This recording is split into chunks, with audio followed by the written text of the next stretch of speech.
Can you make pasta on a griddle?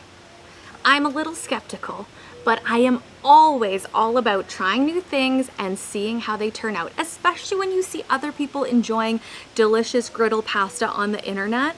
I want to enjoy delicious griddle pasta. So come along with me. I invite you for the fails and the wins, and we'll see how this turns out.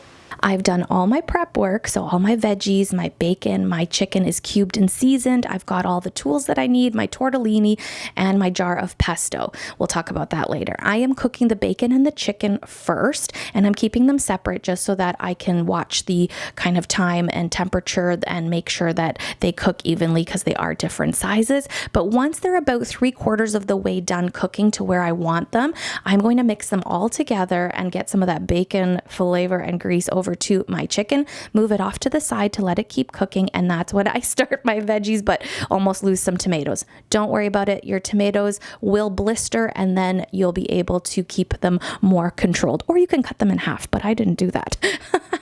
Mixing it all together, I'm going to add my tortellini now on to the other side, and I'm going to give it a good spritzing of water to start steaming it because it is uncooked. But because we've already developed all this flavor on the griddle, you're going to start seeing some of that color. I really loved that part. I really made the tortellini soak up a lot of great flavors. Yes, I have a jar of pesto. I'm at my vacation property, so I just picked it up instead of making it myself, but please feel free to make your own pesto if you're trying this at home. Then bring it all together, and that's all I did. It is ready to enjoy.